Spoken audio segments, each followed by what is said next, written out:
Aujourd'hui, on plonge au cœur d'un enjeu fondamental pour la santé de nos enfants au Canada.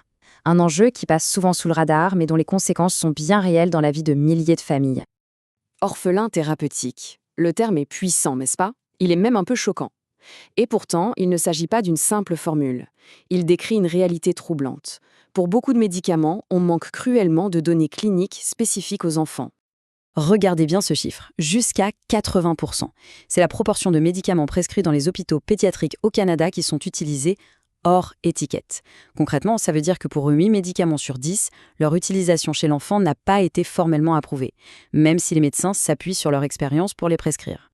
Et c'est ça, le cœur du problème. Ce statut d'orphelin thérapeutique signifie que les soins sont compromis.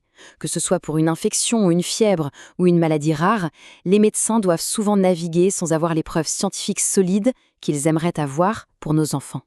Alors, comment en est-on arrivé là? On va voir que la source du problème est une sorte d'injustice invisible, cachée dans les rouages de notre propre système réglementaire. Et voici le paradoxe. Même si un médicament est utilisé de façon sécuritaire depuis des années, si un chercheur veut l'étudier de manière formelle pour confirmer la meilleure dose, par exemple, Santé Canada le considère automatiquement comme expérimental. Et ça change tout. Parce que cette étiquette expérimentale, elle déclenche la machine administrative la plus lourde qui soit. On parle d'une paperasse monumentale, d'une surveillance fédérale complète, de retards importants et de coûts qui grimpent en flèche. C'est une approche unique qui ne fait aucune distinction selon le risque réel de l'étude.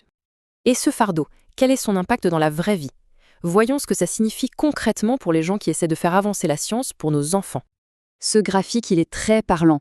En moyenne, la conformité réglementaire peut engloutir jusqu'à 20% du budget total d'une étude. C'est un cinquième de l'argent qui part en bureaucratie au lieu d'aller à la recherche elle-même. Pour un chercheur avec des fonds limités, c'est souvent un obstacle tout simplement insurmontable. Et ça a un coût humain. Cette citation le dit très bien. Des chercheurs passionnés qui veulent améliorer les choses se retrouvent face à un mur et finissent par abandonner. Chaque essai abandonné, c'est une occasion perdue de mieux soigner les enfants. Cette comparaison est juste révélatrice.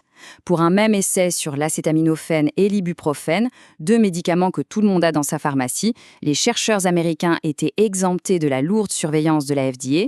Au Canada, ils ont dû désigner arbitrairement l'un des deux comme expérimental, ce qui a créé un casse-tête inutile. Et cette histoire, elle est particulièrement poignante. On parle ici d'un essai sur l'utilisation de sérum salin, oui, de l'eau salée en aérosol, pour la bronchiolite, une infection respiratoire hyper fréquente chez les bébés. Eh bien, le chercheur a dû tout annuler. Le fardeau réglementaire rendait le projet trop coûteux. C'est un gâchis énorme. Bon, le constat est sombre, c'est vrai. Mais après avoir bien exposé le problème, il faut parler la solution. Et la bonne nouvelle, c'est qu'il en existe une. Une voie de bon sens qui a déjà fait ses preuves partout ailleurs. Et voilà la preuve que le Canada fait figure d'exception. Nos grands partenaires internationaux, eux, ont compris depuis longtemps. Les États-Unis, l'Australie, le Royaume-Uni, ça fait des décennies qu'ils ont des exemptions pour les essais à faible risque. C'est sécuritaire et ça fonctionne. La proposition est donc simple, claire et logique. Il est temps que Santé Canada mette en place une voie d'exemption pour les études pédiatriques à faible risque, celles qui portent sur des médicaments qu'on connaît déjà par cœur. Et il faut être très clair là-dessus. Il ne s'agit pas de sacrifier la sécurité. Pas du tout. Cette exemption serait encadrée par des critères très stricts. Et surtout, les garde-fous essentiels, comme les comités d'éthique de la recherche, resteraient bien en place.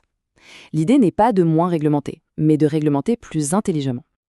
On arrive maintenant à la dernière étape de cette histoire, l'appel à l'action et le rôle que tout le monde peut jouer.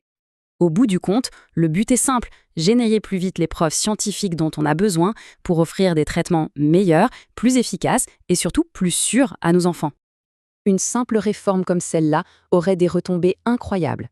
Ça ferait du Canada un leader en recherche pédiatrique, ça attirerait les meilleurs chercheurs, ça optimiserait l'argent public et le plus important, ça améliorerait la santé de nos enfants, d'un océan à l'autre. Et ce point est absolument crucial. Ce sont les parents, les communautés de patients qui ont été au cœur de cette démarche.